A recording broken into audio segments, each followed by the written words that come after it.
መድኃኒቶሙ ለጻድቃን አበ እግዚአብሔር። መዝሙረ ዳዊት መዝሙር 36 ቁጥር 39። የጻድቃን መድኃኒታቸው ከእግዚአብሔር ዘንድ ይደረግላቸዋል።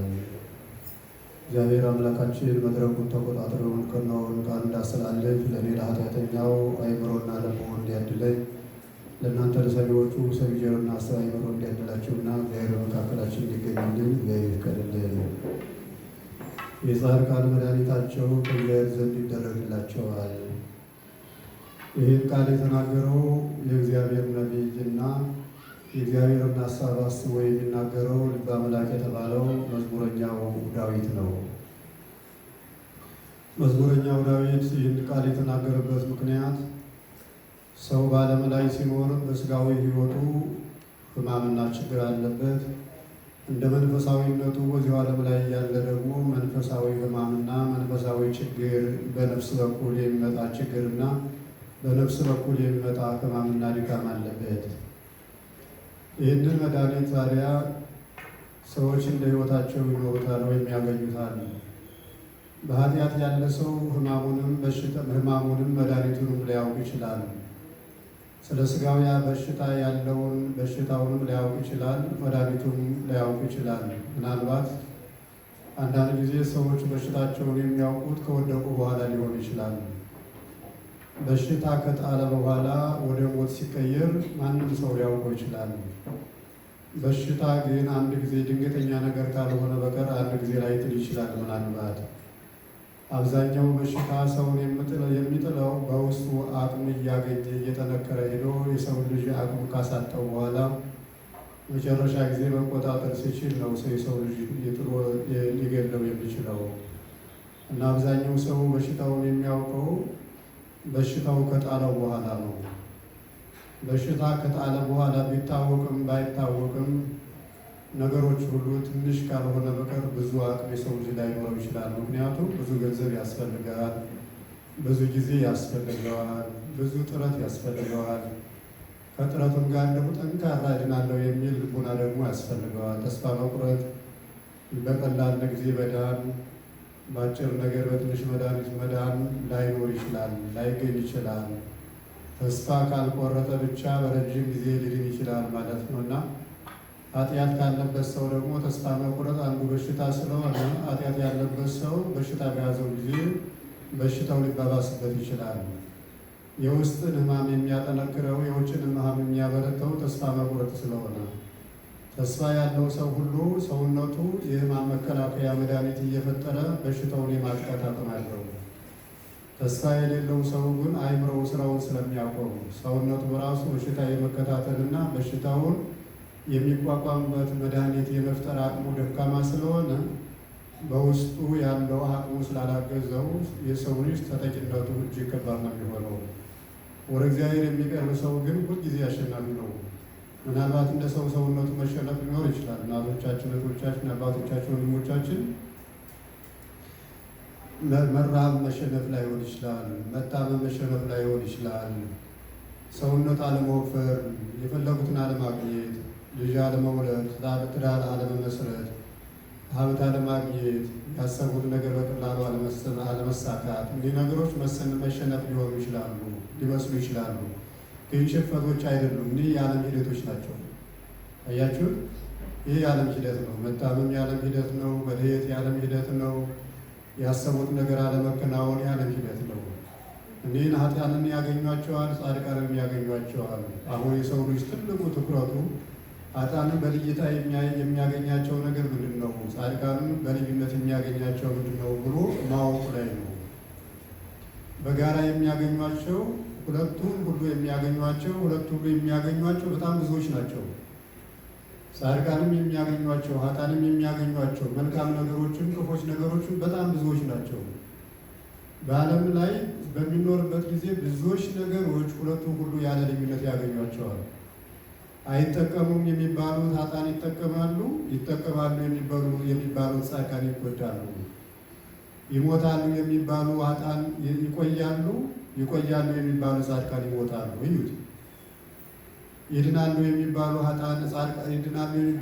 ጻድቃን ይታመማሉ፣ ይታመማሉ፣ ይሞታሉ የሚባሉ ኃጥአን ይድናሉ። በጣም እጅግ ከባድ ነው። ይህን ለይቶ ለማሰብ ማለት ነው። እንደኛን በእምነት ምልክት ብቻ በአጭሩ በሰው ላይ እንደሚታዩ ነገሮች ማየት አይቻልም። ይህ በጣም እጅግ እና ሰፊ የሆነ አካሄድ ሊታይበት የሚችል አካሄድ ነው። በዓለም ላይ ያለውን ሂደት ይህ ኃጢአተኛ ነው፣ ይቺ ኃጢአተኛ ናት ማለት በጣም እጅግ ከእግዚአብሔር ሕይወት ውስጥ ገብተን ወይም ከእግዚአብሔር ስራ ውስጥ ገብተን ለመቅረት ካልሆነ በቀር ወይም እግዚአብሔር ለማስቀየም ካልሆነ በቀር እውነታ እጅግ በፍጹም የለውም። በዓለም ላይ ያለው ለይቶ ማወቅ አይቻልም። ኃጥአን አንዳንድ ጊዜ ኃጥአን ሲጎዱ ይታያል፣ አንዳንድ ጊዜ ጻድቃን ሲጎዱ ይታያል። የመጸወቱ ሰዎች ሲቀሙ፣ መልካም ባደረጉላቸው ሰዎች ሲገፉ ይታያል። የገፉ ሰዎች እንደገና ደግሞ ክብር ሲያገኙ፣ ሀብት ሲያገኙ፣ እድሜ ሲያገኙ ደግሞ ይታያል። እዩት።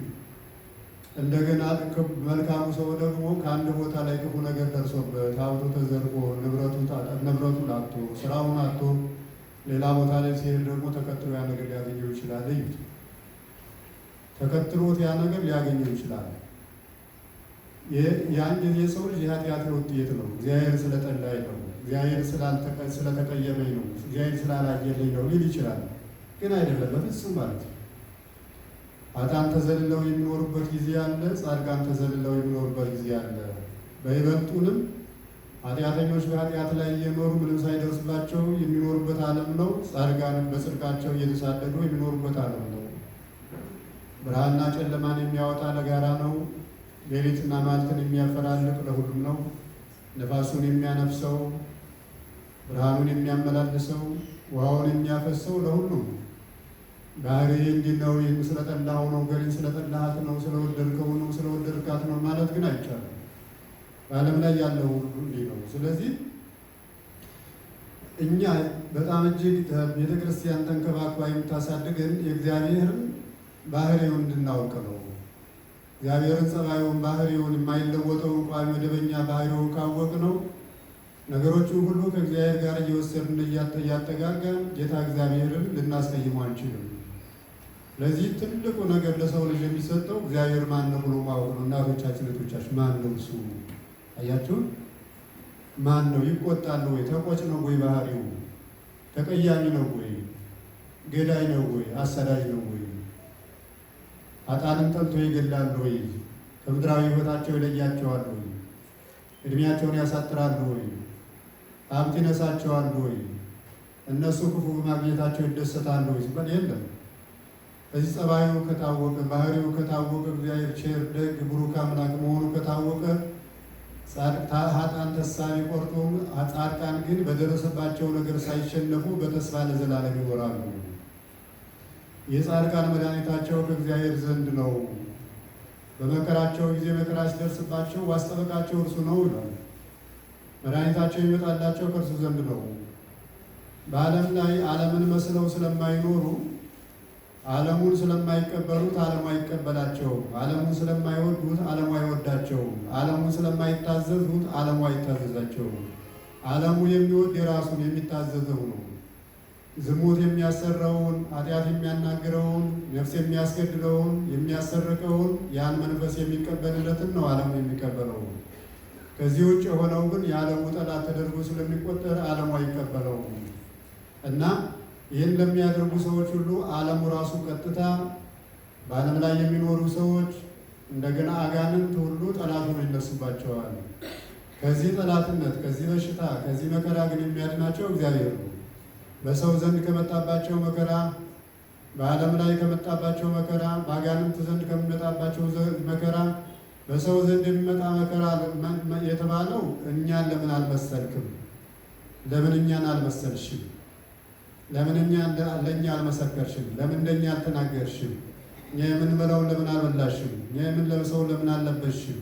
እኛ የምንበላውን ለምን አልለበስክም? አንተ የሚሉ ጻድቅ፣ አንተ የሚሉ ትልቅ ሰው፣ አስመሳይ፣ በእኒህ አነጋገሮችና ሁኔታዎች ሰዎች ሰዎቻቸውን ይጠሯቸዋል። ቤተሰብ በቤተሰቡ ላይ ጠላት ሆኖ ይነሳል።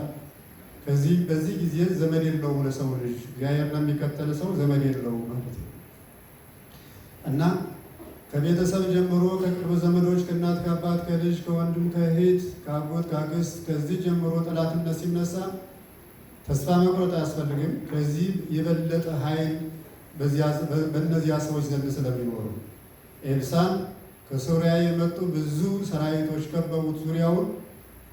ረዳቱ አገልጋዩ ተማሪው ሲፈራ እግዚአብሔርን ጸለይና እንዲገልጽለት በእኛ ዘንድ ያሉትን መላእክት እንዲያሳየው ብሎ ጸለየ። ኤልሳዕ ሂድና ውጣና እያቸው ብሎ ሲያይ ከእነሱ ይልቅ 2 እጥፍ 3 እጥፍ እንደገና መላእክት ጠላቶቻቸውን ከበዋቸው አዩ። ከእነሱ ዘንድ ካሉት ይልቅ በእኛ ዘንድ ያሉት ይበዛሉ። አያችሁ፣ ብቻውን የሚሰደድ ሰው የሚባረር ሰው ከአባራሪዎቹ ይልቅ ከእርሱ ጋር ያሉ ሰዎች ብዙዎች ናቸው። ማንም ሰው ብቻዬን ነው ያለሁት አይበል።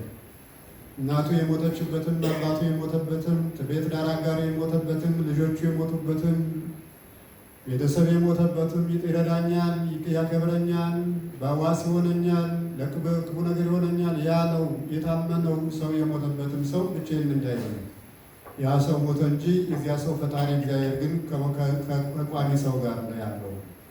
ይህ ስለሆነ በሰዎች ዘንድ የሚነሳው ጠላትነት ማለት ነው። ታዲያ ለእነዚህ ሰዎች ጠላት ሆኖ ሲነሱባቸው ከእነዚህ ሰዎች የሚያድናቸው መድኃኒት ከእግዚአብሔር ዘንድ ለሰዎች ይላክላቸዋል። ሰዎች እንዳይገሏቸው፣ እንዳያሳድዷቸው፣ በጥቅማቸው፣ በንብረታቸው፣ በሕይወታቸው፣ በጉልበታቸው፣ በጤናቸው፣ በአካላቸው፣ በሕይወታቸው፣ በቤታቸው ላይ ጥቃት እንዳይፈጽሙባቸው የፍርሃት መንፈስን የሚያስፈራ የሚያስደነግጥ የግርማ ሞገስ ጸጋ እግዚአብሔር ለወዳጆቹ ይሰጣቸዋል። ከእግዚአብሔር ዘንድ መድኃኒትነት ይመጣላቸዋል። በዓለሙ ላይ የሚባለው የዓለም ጠላትነት ደግሞ ጥቅም ማጣት ማለት ነው። ዓለም መሸጥ አለመቻል፣ መግዛት አለመቻል፣ ጉዳይ ሊያስፈጽሙ የሚሄድበት ቦታ ሁሉ ተቀባይነት አለመቻል፣ የሚናገሩ ሰው ሁሉ መልካም መልስ አለመስጠት ዓለም ይባላል። የሚመገቡትና የሚበሉ እስኪያጡ ድረስ ብቻን ተገሎ መኖር፣ አብሮ የሚኖር ሰው ከጎን ማጣት ዓለም ይባላል ማለት ነው። በዚህ ጊዜ በሚሰደዱበት ሰዓት፣ በሚገላጡበት ሰዓት፣ እነሱ የሚመስል ሰው በጠፋበት ሰዓት እግዚአብሔር ሰው ይፈጥራል። አንድ በዮሐንስ ወንጌል የተመዘገበ አንድ ሰው ነበርና ከእናቱ ማኅፀን ጀምሮ ዕውር ሆኖ የተወለደ ይባላል። ያ ሰው ልትድን ትወዳለህ አለ ጌታችን ኢየሱስ ክርስቶስ። አዎ። ምራቁን ወስዶ ከአፈሩ ከንጹሕ አፈር ላይ አደረገና ያንን ነጭ ሰርቶ ጌታ ዓይኑ ቀባው፣ አየ። ከዚያ በኋላ ያ ሰው ጌታ ኢየሱስ ክርስቶስን ከእግዚአብሔር የተላከ እውነተኛ መምህር ብሎ አመሰገነው። ሰዎች ዓይንን ማን አዳነህ አሉ። በሰንበትስ ይህን ለምን ተደረገ? እሱ ያዳነህ እኮ ሰንበትን ሽሮ ነው ያዳነህና ኃጢአተኛ ነው እርሱ ሰንበትን ሽሮ አለ። እኔ እናንተ እንደምሉት አላውቅም፣ እሱ የእግዚአብሔር ሰው ነው አላቸው። የእግዚአብሔር ሰው እሱ ሰንበትን አይሽርም፣ የእግዚአብሔር ሰው ነው። ከዚያ በኋላ ከምኩራባቸው ከሚጸልዩበት ቦታ አባረሩት። በዚያ ቦታ ሄዶ ጌታችን ኢየሱስ ክርስቶስ እርሱ እንዳዳነው አድርጎ ነግሮ አጽናንቶ እንደማይለየው አድርጎት ሄደ ጌታ ኢየሱስ ክርስቶስ። ዓለም ቢጠላቸው በዓለም በእግዚአብሔር ምክንያት ከተጠሉ ሰዎች ጋር እግዚአብሔር አለ። እግዚአብሔር ካለበት የእግዚአብሔር መላእክት አሉ። የእግዚአብሔር መላእክት ካሉበት ረድኤት፣ ምሕረት፣ ቸርነት፣ የዋህነት፣ መረጋጋት፣ ሰላም፣ ፍቅር፣ አንድነት ሁሉ አለ። ከእነዚህ ሁሉ መድኃኒት የሚመጣው ታዲያ ለእነዚህ ሰዎች ከእግዚአብሔር ዘንድ ነው። ዓለሙ ጠላት ቢሆን፣ ሰዎች ጠላት ቢሆኑ፣ አጋንንት ጠላት ቢሆኑ በአንድ ኃይለ ቃል በሦስት ስሞች ማባረር እንዲችል አድርጎ መንፈስን የሚያድለው እግዚአብሔር ነሣ ሙሴ ሰለስተ አስማተ ከመ ዘወሰደ አምሃለ ንጉሥ ወደ ነገሥታት ሲካሄድ እጅ መንሻ ለንጉሡ ወርቅ፣ ዕጣን፣ ከርቤ ይዞ እንደሚኬደው ሁሉ ሙሴም ወደ እግዚአብሔር 3 ስሞችን ይዞ ሄደ። ወደ ፈርዖን በሚሄድበት ሰዓት ያውም አብ፣ ወልድ፣ መንፈስ ቅዱስ የሚባል ስም ነው።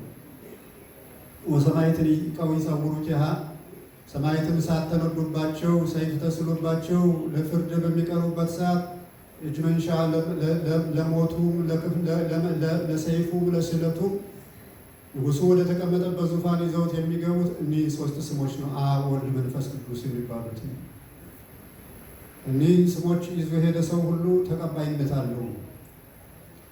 ለእግዚአብሔር ወርቅ አያስፈልገው፣ ብር አያስፈልገው፣ ማንኛውም እጅ መንሻ አያስፈልገው።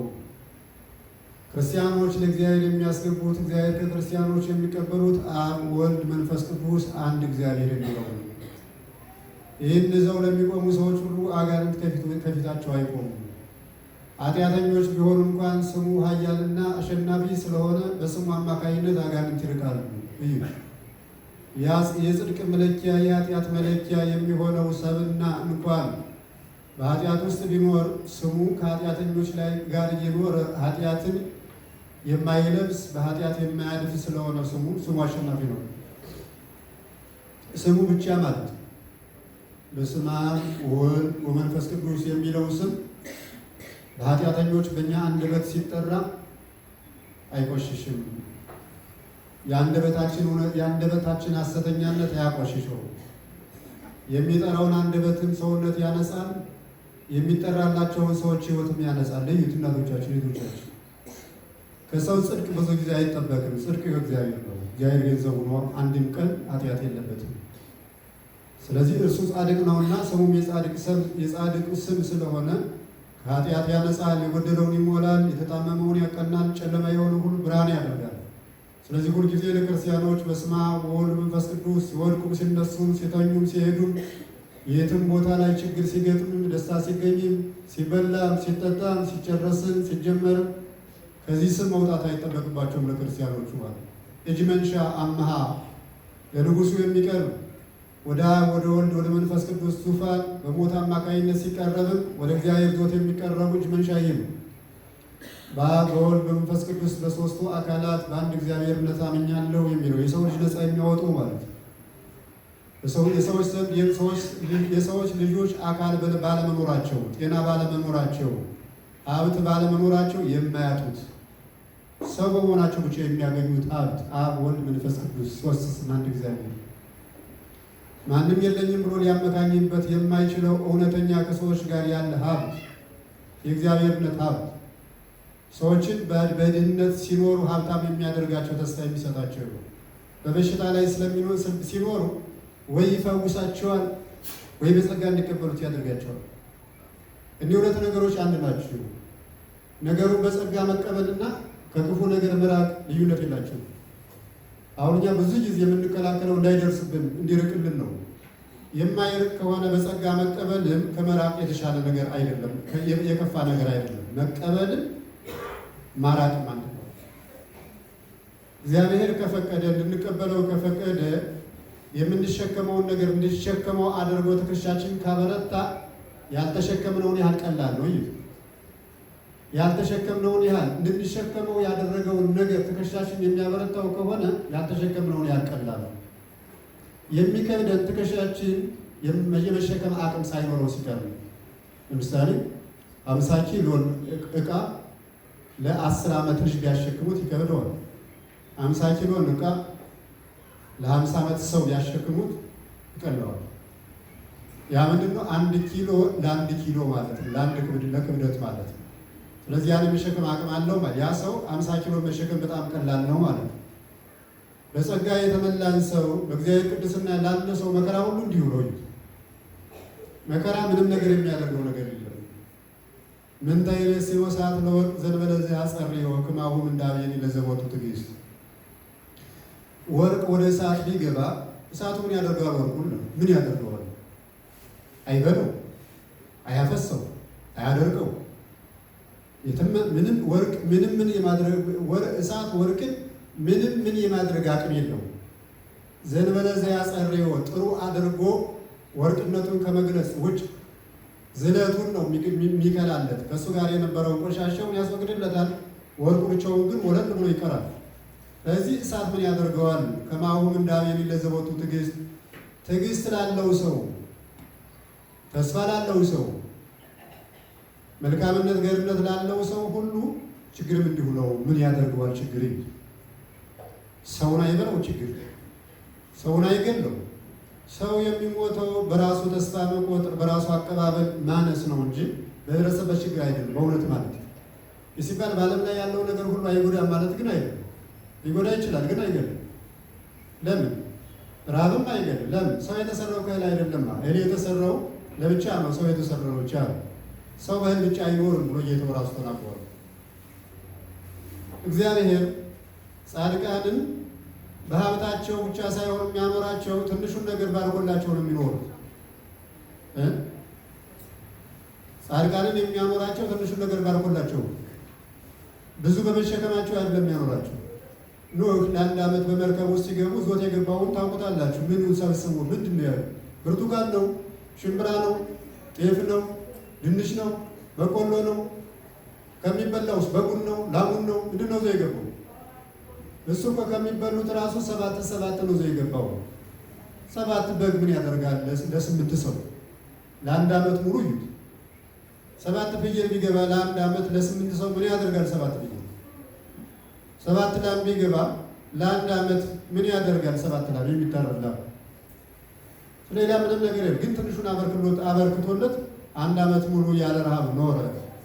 ጻድቃን የሚኖሩት በትንሹ ነገር እግዚአብሔር በሰጣቸው በበረከት ነው እንጂ አብዝተው ባስገቡት በተትረፈረፈ ንብረት አይደለም። መጀመሪያ ልናውቅ የሚገባ እግዚአብሔር በሚያበረክትላቸው በትንሽ ነገር ነው እንጂ በብዙ ነገር አይደለም የሚያኖራቸው። እነሱ ብዙ ነገር ብዙ ለሚፈልጉ ሰዎች ነው። ለጻድቃን ግን ትንሽ ነገር ብቻ ነው የሚበቃቸው ማለት ነው። ስለዚህ እግዚአብሔር ለሚያምኑ ሰዎች ሁሉ የሚሰጣቸው ሁሉ ነገር ትንሽ ነገር፣ ትንሹን ነገር ግን የተቀበሉ ሰዎች ያበረክቱታል፣ ለብዙ ሰው ይሰጡታል። እናቶች ትንሹን ነገር ደግሳችሁ ለብዙ ሰው እንደምትሰጡት አብልታችሁ እንደሚተርፋችሁ እስራኤል በምድረ በዳ 40 ዓመት ሙሉ ከጤዛ ጋር የሚዘንብላቸው ትንሽ ነገር በልተው ጠግበው እንደኖሩ ረክተው እንደኖሩ የተጫሙት ጫማ 40 ዓመት እንዳስሄዳቸው ብትራቸው እንዳልወለቀ ልብሳቸው 40 ዓመት ሙሉ እንዳልወለቀባቸው እንዳላለቀባቸው ይህ ጻድቃን መድኃኒታቸው ከእግዚአብሔር ዘንድ ነው። የምንም ይሁን የሥጋ በሽታ ደዌ ሊሆን ይችላል። ማን በሥጋ ያለ በሽታ መድኃኒታቸው ከእግዚአብሔር ዘንድ ነው።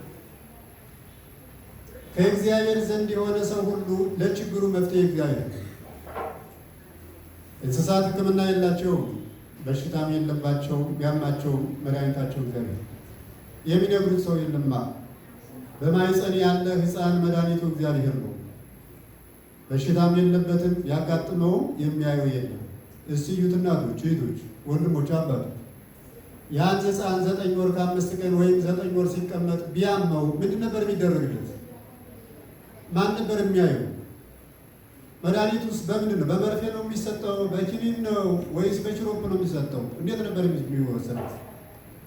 ማንስ ያየው ነበር? ቅዱስ እግዚአብሔር ዘሃሎ ይህን ብሎ መናገሩ ይህ ሁሉ የመላእክት መድኃኒት ነው። ምክንያቱም በዚህ መድኃኒትነት ያልተጠቀመው ሳይጠቀም ስላየን ማለት ነው። አመስግን ቢሉት አላመሰግንም ያለው ዲያብሎስ አሁን እንደ ሚካኤል አይደለም። አሁን እንደ ገብርኤል በሕይወት የለም። ምናልባት አለመሞቱ መላእክት ስለማይሞቱ አለመሞቱን አይተነው ከሆነ በተሰጡ ጸጋ አለመኖሩ ራሱ ሞት ነው። ክርስቲያኖች በክርስትና ሕይወት አለመኖራቸው፣ ካህናት በክህነታቸው አለመኖራቸው፣ ዲያቆናት በዲቁና አለመኖራቸው፣ ሽማግሌዎች በሽምግልና ሕይወት አለመኖራቸው፣ ወጣቶች በወጣትነት የክርስትና ሕይወት አለመኖራቸው፣ ሴቶች በሴትነት አለመኖራቸው፣ ወንዶች በወንድነት አለመኖራቸው የመጨረሻ ሞታቸው። ምክንያቱም ከዚህ ሌላ ሞት ስለሌለ ሊድኑበት የተሰጠ ሕይወት ይህ ነው። ሊድኑበት የተሰጠ ሕይወት ካልኖሩበት ደግሞ ይገላል። ሌላ መድኃኒት የለም። የእያንዳንዱ ግለሰብ መድኃኒቱ የተሰጠው ሕይወቱ ነው። ከሌላ ቤት መድኃኒት የለም። ከሌላ ሰው ሕይወት የለም። ከሌላ ሰው ያለ ሀብት የለም፣ አያድንም። ለራስ ለእኔ የምንለው ያለን የተሰጠን ብቻ ነው ሊያድንን የሚችለው ማለት ነው። ይህን ብለው እንዳይሞቱ በተሰጣቸው ጸጋ ጸንተው ይኖሩት አባት ከመምህራቸው ዘመደ ብርሃን ከሚባል መምህር አስገብቷቸው ገዳም ዳዊቱን አዲሳቱን ብሉያቱን ከተማሩ በኋላ ድቁና ተቀብለው አቡነ አብርሃም ከሚባሉ ጳጳስ በምናኔ ሲኖሩ እንደገና መንፈስ ቅዱስ በሰረገላ ብርሃን እየመራቸው ወደ ኢትዮጵያ እንዲመጡ አደረጋቸው። ወስዶ ዝቋላ ላይ ያስቀመጠ፣ ምድረ ከብድ ያስቀመጠ። በዚህ ጊዜ የሚበሉት የለም፣ የሚጠጡት የለም፣ የሚለብሱትም የለም። ከዓለም ሸክም ሁሉ ተገላግለዋል። እናቶች፣ አባቶች፣ ሴቶች፣ ወንድሞች እኒህ ነገሮች ሁሉ የመጡ ከጊዜ በኋላ ነው። መራብ የመጣ በኋላ፣ መጠማት የመጣ በኋላ፣ ድሪቶ መጎተት የመጣ በኋላ የሰው ልጅ የሚራብ አልነበረም፣ የሚጠማም አልነበረም። ምናልባት ለትንሽ ለቁመተ ሥጋ ያህል ሊበላ ሊሆን ይችላል። ነገር ግን በሉ የሚል በራሱ የለም። 7 ዓመት ስንቆይ እንድንበላ ሁነን ተፈጥረን ሊኖር ይችላል። ምክንያቱም ይህ አካላችን ያን ጊዜ የተፈጠረ እንጂ ኋላ የተፈጠረልን ባለመሆኑ። በገነት በመኖርበት ሰዓት ግን ይህን ያደረጉ የሚባል ነገር የለም። 7 ዓመት በሚኖሩበት ሰዓት ዘር የመተካት ተፈጥሮ ቢኖር እንኳን በውስጣቸው ዘር ለመተካት እንኳን አዳም ከሔዋን ጋር ሔዋን ከአዳም ጋር በሩካቤ እንዳልነበሩ ሁሉ ይነገራል። ምክንያቱም ልጅ የወለዱት ከዚያ ከወጡ በኋላ ፍላጎታቸውን ገጥቶ የሚኖር አቅም የነበራቸው ሰዎች ናቸው። ሰዎች ማለት የሚበላ ሲታይ በርጎ ሄዶ የሚበላ ከብት ነው። የሚጠጣ ሲታይ ዘሎ ሄዶ የሚጠጣ በዓለም ላይ ያለው ሁሉ የሚያምረው ፍላጎት ሲሰለጥን ነው። ሰው ልጅ ግን ፍላጎቱን ገጥቶ የሚኖር ባለ ግርማ ሰው እንደ ሰው ያለ የከበረ ፍጡር በዓለም ላይ የለም። እኛ ስለሆነ ሳይሆን የምናመሰግነው እግዚአብሔር የሰራው ስራ ስለሆነ ይህን መናገር የጌትነቱን ስራ መናገር ስለሆነ ነው። ስለዚህ በምድረ ከብድና በዝቋላ ዓለም ላይ በሚኖሩበት ሰዓት እየተሰቃዩ እየተንገላቱ 100 ዓመት ያህል ባህር ውስጥ ጠልቀው ገብተው የሰው ወዳጁ እግዚአብሔር ሰው የሆነ ሰው ሁሉ ሰው ይወዳል። እግዚአብሔርን እወዳለሁ የሚል ሰው ሰው ወዳጅ ሲሆን ነው። እግዚአብሔርን የሚወድ ሰው ሰውን ካልወደደ ውሸት ነው። እግዚአብሔርን አልወደደውም ወይም አላወቀውም ማለት ነው። ሰው የሚባል ታዲያ ክፉ ነገር የሚያደርሰው መልካም ነገር የሚያደርሰው ዘመዱ ከዘመድ ውጭ የሆነው ማለት በስጋ ዝምድና ከሚቆጠር አቆጣጠር ውጭ የሆነ ዘመድን በራሱ ሰው የሚባል ይሄ ነው። ባህሪያ እግዚአብሔር የተፈጠረ ጥቁሩ፣ ቀዩ፣ ነጩ ቋንቋ የለየው ደመና የጋረደው ወንዝ የከለከለው ነገስታት ቆራርሰው የዚህ ሀገር ብለው ያስቀመጡት ሁሉ ሰው ነው። የአንድ እናትና የአንድ አባት ልጅ ነው። ይህን የሚወድ ነው እግዚአብሔር እወደዋለሁ የሚለው። ሰውን የሚመታ ሰውን የሚያሳድድ አይደለም። ለሰው ክፉ ነገር የሚፈልግ አይደለም። ምክንያቱም ቅድም በመጀመሪያ ላይ እንደተነጋገርነው ሁሉ እግዚአብሔር ማንንም የሚጎዳ ጌታ ስላይደለም። ወሶበ ዘጸሩ አንተሙ እናንተ ጠላቶቹ ሳላችሁ በልጁ ሞት ታረቃችሁ አይደል? ጠላቶቹ ሳላችሁ በሕገ እግዚአብሔር አፈንጋጮች ሳላችሁ ብሏል ጳውሎስ። ወይም እኛ ጠላቶቹ ሳለን ይላል በልጁ ሞት ታረቀን። ጠላቶቹ እምቢተኞቹ ማለት ጠላት ማለት እግዚአብሔርን በአቅም ተስተካከልን የምንዋጋው ማለት አይደለም። ፈቃዱን የማንፈጽም ሕጉን የማንፈጽም ለሕጉ ተገዦች ያልሁን እምቢተኞች የሚጠቅመን ሕጉን እምቢ ብለን የሚጎዳንን ትእዛዙን አለመፈጸምን የምንወድ እዩ። ከብቶች የሚነፋቸውን የሚገላቸውን ሳር መርጠው ማወቅ አቅቷቸው የሚገላቸውን የሚነፋቸውን ዋዥማውን፣ ቋጥኙን፣ ጉድዩን በልተው ይሞታሉ። ሰዎቹም እንዲሁ ናቸው። የሚገለውና እነሱ ሳያውቁት ሞቱ ከብቶቹ፣ ሰዎች እያወቁት ይሞታሉ። ኃጢአት እንደሚገል ጽድቅ እንደሚያድን እያወቅነው ከሚያድነን ይልቅ የሚገለን እንበላለን። ሰው ከእንስሳት የከፋ ነው፣ የባሰ ነው። በሌላ መልኩም ከብት ይባላል። ከተራራ ላይ አቁሞ ከገደሉ በታች ላይ የጠራ ውሃና የለመለመ ሳር ቢያሳዩት ወርጄ ልብለው አይልም። አያችሁት? ገደል ልግባ አይልም። ካልበለው ምን አለ ብሎ ገብቼ ልሙት ባልበላስ ሞቴን ብሎ ገደሉ ላይ ይወርድም። ምናልባት የቆመበት ተደርምሶ ካላገስገባው በቀር ሰው ግን ኃጢአት እንደሚገል ጽድቅ እንደሚያድን እያወቀው ሰርቼ ልሞት ብሎ ኃጢአትን ይሰራል።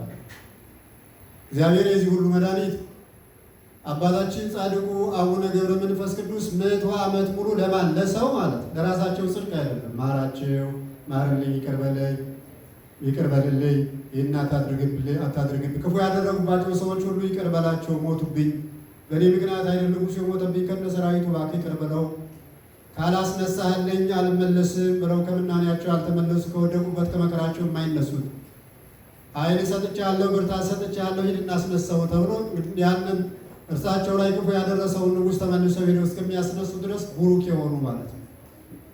ጌታው ማን ነበር? እሺ አቡነ ገብረ መንፈስ ቅዱስን እንዲህ አድርግልኝ ብለው ሲለምኑት እሺ ያላቸው ጌታ እርሱ ከእርሳቸው ልዩነቱ ምንድን ነው? ከአምላክነቱ በስራ በዚህ ጠላት በሚሆኑ ሰዎች ላይ ያለው አስተሳሰብ ምንድን ነው ሲባል የሚገሉት ሰዎች እየገደሉት ባለበት ሰዓት ነው ጌታው ራሱ የሚያደርጉትን አያውቁትም እና ይቅር በላቸው ያለው። የእሱ ሰዎች ሁሉ ይህን ያደርጋሉ። እስጢፋኖስን ተንበርኮ ለሚገሉት ሰዎች የሚሰሩትን አያውቁትም እና ይቅር በላቸው።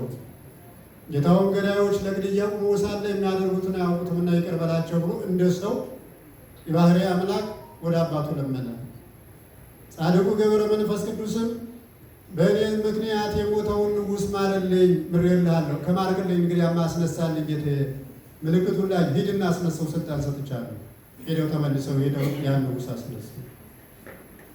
ከዚህ በኋላ ጻድቁ በዚህ ዓለም ላይ 566 ዓመት ያለ አጋዥ ያለ ሕይወት ምክንያት አጋዦች መኖር ችለዋል። እንግዲህ እናቶቻችን፣ እህቶቻችን፣ አባቶቻችን፣ ወንድሞቻችን አንድ ሰው ስንት ሰዓት ምግብ ሳይበላ ይቆያል? በሳይንስ ስንት ሰዓት ነው ሰው ምግብ ካልበላ መቆየት ይችላል? ስንት ቀን ነው የሚባለው? ውሃ ካልጠጣ ስንት ሰዓት ነው የሚባለው? እኒህ አባት 60 ሰዓት አይደለም የተባለው 562 ዓመት ማለት ነው። ከህይወት እስከ ሞት ድረስ እስከ ቀን ድረስ ያገኙት ነገር ምንም ነገር የለም። ያላስገኙት ነገር ግን የለም። በዓለም ላይ ያገኙት የለም። በዓለም ላሉ ሰዎች ያላስገኙት ነገር የለም። ለዓለም ከመስጠት በቀር ከዓለም የተቀበሉት ነገር የለም ማለት ነው። ልብስ አልወሰዱም፣ ፀጉር አለበሳቸው ጌታ። ምግብ አልወሰዱም፣ እግዚአብሔር ሳይበሉ እንዲድኑ አደረጋቸው። ብዙዎቹም በልተው እንዲድኑ የሚያደርግ ጌታ ጻድቁን አባት ደግሞ ሳይበሉ እንዲድኑ አደረጋቸው። ብዙዎቹም በልተው እንዲኖሩ የሚያደርጋቸው ሕያው አምላክ ጻድቁን ደግሞ ሳይበሉ እንዲኖሩ አደረጋቸው። እግዚአብሔር ሁሉ ይቻለዋል፣ ለሁሉ መድኃኒት ነው። ሳይበሉ የሚያድን መድኃኒት የሚያኖር ጌታ፣ በልቶ የሚያድን መድኃኒት፣ በእህሉ ላይ መድኃኒትነትን የፈጠረ አፈር መድኃኒት እንድታስገኝ በአፈር ውስጥ መድኃኒትነትን የፈጠረ ሰውነት በሽታ እንዲከላከል በሰውነት ውስጥ መድኃኒትን የፈጠረ እምቢ ብለን ኃጢአትን በልተን ስንሞት ደግሞ በተፈጥሮ ከሰውነታችን ውስጥ ከሚገኘው መድኃኒትና ከእህልና ከአየር ጸባይ ከምናገኘው መድኃኒት እጅግ የላቀ ሌላ መድኃኒት ስጋውና ደሙን የሰጠን እውነተኛ መድኃኒት ጌታ እግዚአብሔር። መድኃኒቶቹ ብዙዎች ናቸው። በመራቆት ምክንያት ከሚመጣብን መድኃኒት በልብስ ያድነናል።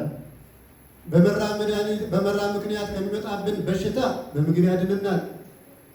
በጥም ምክንያት ከሚመጣብን በሽታ በመጠጣት ያድነናል። በሙቀት ብዛት ምክንያት በሚመጣብን በሽታ በቅዝቃዜና በደመና ያድነናል። በድካም ብዛት ምክንያት ከሚመጣብን በሽታ በጨለማ በሌሊት ያድነናል። ለሁሉ መድኃኒት ከሱ እጅ ያለን ወይም መድኃኒት ሁሉ ከእርሱ የተገኘ ነው። ከዚህ በተለየ መልኩ ደግሞ እግዚአብሔር እነዚህን ነገሮች ነስቶ ደግሞ ማዳኑን በልምድ ነው እንዳይባል ማለት ነው። እገሌና ዓመት ኖረ ስለተመቸው አይደል የምንለው፣ ስለተመቸው ጤነኛ ስለሆነ እውነት በጤንነት እድሜ ይገኛል። ማን ነው ያልታመመ ጻድቅ? ማን ነው በሕመሙስ የሞተ? ማን ነው ያልታመመ ጻድቅ? ማንን ነው ሕማም የገደለው? አጋንንት የሚደበድቧቸው 500 ዓመት ኖሩ አይደል? በገዳም የሚኖሩ ሰዎች ኑረውለት ሲበቃቸው ይሰወሩ የለ? የማይበሉት የማይጠጡት፣ ከዓለም እይታ የራቁት፣ ከዓለም ከመታየት ብቻ ሳይሆን ዓለምን ከማየት የራቁት ሁሉ እነዚህ ሁሉ ይኖሩ የለ? እገሊት ጤናዋ እንዴት እንደዚህ ሆነ? እገሊት እኮ በሽታ ያውቃት ከመጀመሪያው ጀምሮ እሷን ኖሯት ጥሩ ነው፣ አልተንገላታችም ነው እንዴ? እንግልት ሲጀመር ከታየ በአንድ በኩል ከታየ እንግልት በራሱ ጤንነት አይደለም እንዴ? በድሎት ከሚኖሩና በእንግልት ከሚኖሩ ጤንነታቸው የሚስተካከል በብዛት የሚታይ የሚንገላቱት አይደሉም። ለምንድን ነው ታዲያ ሰው ሁሉ እንግልት የማያድን ከሆነ እንግልት መድኃኒት ከሆነ የሚገል ከሆነ ሰው ሁሉ ስፖርት እያለ የሚሮጠው ለምንድን ነው? እሱ እንግልት አይደለም? ስፖርት ስለተባለ ነው። ሰው ሁሉ ለምንድን ነው ምግቡን የማይበለው? ከመብላት ይልቅ አለመብላትን የሚመርጠው ለምንድን ነው? ረሃብ መድኃኒት ስለሆነ አይደለም? ከመብላት ይልቅ መራብ ሕይወት ስለሆነ አይደለም? ከመብላት ይልቅ መራብ ትጋት አይደለም? ብዙ ከሚበሉ ሰዎች ትንሽ የሚበሉ ሰዎች ትጋት የላቸውም። ስለዚህ እዩት፣ እግዚአብሔር የሚያድነው በትንሹ ነው። ኃይሉ የሚፈጸመው በብርታት አይደለም፣ በድክመት። ማንኛውን ጠንካራ ሰው አስነስቶ ነው እግዚአብሔር ዓለምን ወደ ክርስትና ሕይወት የቀየረው። ማን ነው ጠንካራው? እንኳን በዓለሙ ላይ ከደካማው ባህሪ እየተፈጠሩት ይቅርና እርሱ ራሱ ልዑለ ባህሪ ጌታ እግዚአብሔር ደካማውን ባህሪያችን ገንዘብ አድርጎ ዓለምን ያዳነው። እያችሁ በብርታቱ እኮ አይደለም፣ በድካሙ ነው። የሚሸነፈውን ሥጋ አሸናፊ አድርጎ እኮ ነው ዓለምን ያዳነው ማለት። ጌታችን ኢየሱስ ክርስቶስ የመጣበት የማዳን ሕይወቱ በራሱ በተሸናፊው ሥጋ በደካማው ሥጋ ባህሪ ለምን በመለኮቱ በጠንካራው አላዳነም? ዓለምን የሚያድነው እግዚአብሔር ኃይል እንጂ ብርታት አይደለም። ከዚያም በኋላ የላካቸው ሰዎች እነማን ናቸው? ሽማግሌው ጴጥሮስ አይደለም? ሐዋርያው ያዕቆብ ትልቁ ሰው አይደለም? እነ በርተሎሜው ሽማግሌዎቹ አይደሉም? ሐዋርያው ጳውሎስ ወጣት የነበረው ጠንካራ የሚባለው በኦሪቱ እምነቱም በልቡና በአቋም ጥንካሬው እጅግ ወደር የሌለበት ጠንካራ ሰው ለኦሪቱ ሲታገል የነበረ መልካሙን ነገር ለእግዚአብሔር አደርጋለሁ ብሎ ባለማወቁ በሰዎች ላይ ክፉ ሲያደርግ የነበረው እዩት፣ እናቶች፣ እህቶች፣ ወንድሞች እግዚአብሔርን በክፉ ነገር አስደስታለሁ እንዳንል ማለት ነው። ሐዋርያው ቅዱስ ጳውሎስ ክርስቲያን የሚሉትን ሰዎች ሁሉ እየደበደበ እምነት በኦሪት ብቻ ነው መስሎት ለኦሪቱ የሚያስገዛ ሰው ነበር። ጠንካራ የሮማውያን ዜግነት ያለው አይሁዳዊ ዝርያ ያለው አይሁዳዊ እንደ አይሁዳዊ የብንያም ዘር እንደ ዓለሙ መነጸብራቅ ያኗኗር ስልት ደግሞ ዜግነት የሮማውያን ዜግነት ያለው እንደ ዓለማዊ ሕይወት ጠንካራ ጥንካሬ ያለው ሰው ነገር ግን በዚህ ምክንያት እንዳይመካኝ ጌታ ኢየሱስ ክርስቶስ ምን አደረገው? ሐዋርያው ቅዱስ ጳውሎስ አንድ ቀን ያስተምራል፣ 3 ቀን ይታመማል። ጳውሎስ እጅግ የሚደንቅ ነገር ነው። በጥላው በሽተኞችን የሚያድነው ሰው እንዴት ይታመማል? በጨርቁ በሽተኞች የሚድኑለት ሰው እንዴት ይታመማል? እንዴት ነው ጳውሎስ? እንዴት ነው ጌታስ? ከጳውሎስ ተርፎ ሌሎች ሰዎች ሙታን እየተነሱበት ልብሱ እያዳናቸው እየተፈወሱ ጎባጦች እየቀኑ አንካሶች እየረቱ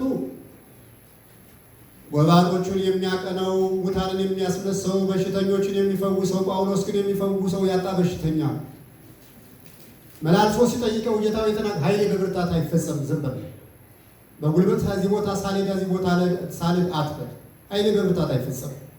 በደካማው ሰውነትህ የሚያስተላልፈው የኔ ኃይል እንጂ ያንተ ስጋዊ ጉልበት አይደለም የኔን ኃይለኛነት የሚያሳየው። ስለዚህ እግዚአብሔር የሚያደርገው ድርጊት ሁሉ ጻድቁን እዩ። በእህል በመብላታቸው አይደለም ያበረታቸው፣ ድሆችን ጤና የሚያደርጋቸው በምግባቸው አይደለም፣ ሀብታሞችን የሚያጠነክራቸው በምግባቸው አይደለም። የበሉትን ያደክማል፣ ያልበሉትን ያጠነክራል። ሀብታሞቹን ያደህያል፣ ድሆችን ያበለጽጋል። በሽተኞችን በረጅም ዘመን ያኖራል፣ በሽታ የሌለባቸውን ይገድላል። እግዚአብሔር ያለ ምግብ የሚያኖር በምግብ የሚያኖር፣ ያለ ልብስ የሚያኖር በልብስ የሚያኖር፣ ያለ እርሱ ምን የሆነ ነገር የለ። ሁሉ በእርሱ የሆነ ሁሉ ለእርሱ የሆነ፣ ያልበሉት የኖሩት በሱ ያልበሉት የኖሩት በሱ፣ ያልለበሱት ለብሰው የሚኖሩት በእርሱ የለበሱት የሚኖሩት በእርሱ የበሉት የሚኖሩት በእርሱ የጠጡት የሚኖሩት በእርሱ ያለ ሞት የኖሩት በእርሱ ሞተው በሕይወት የሚኖሩት በእርሱ ገነት በእርሱ ዓለም በእርሱ መንግሥተ ሰማያት በእርሱ መጀመሪያ የተፈጠርነው በእርሱ ኋላ የተፈጠርነው በእርሱ መጀመሪያ የዳንነው በእርሱ ኋላ የዳንነው በእርሱ የጻድቃን መድኃኒታቸው ከእግዚአብሔር ዘንድ ነው። በመከራቸው ጊዜ ሁሉ ዋስ ጠበቃቸው እርሱ ነው። በዓለም ዘንድ በነገሥታቱ ፊት የሚመሰክርላቸው የሚያናግራቸው ያንን ታስሮ ያደረውን ሰብና አጠንክሮ አንተ ደግሞ ምንድን ነው የምትል የሚለውን ትዕቢተኛው ንጉሥ ፊት ሲቆም እግዚአብሔር የባሕርይ አምላክ ነው፣ አንተም ጣዖቶችም አፈር ትጠፋላችሁ፣ እግዚአብሔር ለዘላለም ይኖራል ብሎ የሚያስደነግጣቸው ልቡና የሚያስደነግጥ ንግግር በዚያ ደካማ ሰውነት ውስጥ የሚያስተላልፍ ጌታ ከሞተ በኋላ ያን ደካማ አስነስቶ እንደገና የሚያሳፍራቸው ጌታ የደካሞቹ ብርታት ጉልበታሞቹን ጉልበታቸውን የሚያደቃቸው ደካሞቹን ብርታት የሚሰጣቸው በሙታን የሚመሰገን ጌታ በሞቱት ላይ አድሮ አስነስቶ ያው እግዚአብሔር ዘላለም አምባ ነው የሚያስብል ጌታ እግዚአብሔር። ስለዚህ ጻድቁን ሳይበሉ ለ562 ዓመት ያኖረ አሁንም ለዘላለም ያኖረ የጻድቃን መድኃኒት እግዚአብሔር ነው። ያን ጊዜ በዚህ ዓለም ላይ ያኖራቸው አሁንም በዘላለም መንግሥት ያኖራቸው እግዚአብሔር።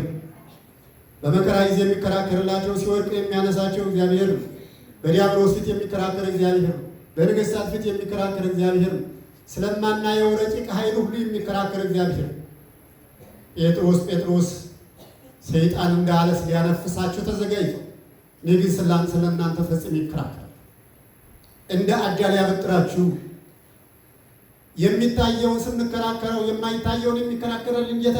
እናቶች ስንት ጊዜ ሞት ተዘጋጅቶባችሁ ይሆን? ስንት ጊዜ መከራ ተደግሶላችሁ ይሆን? አታውቁትም፣ አላያችሁትም።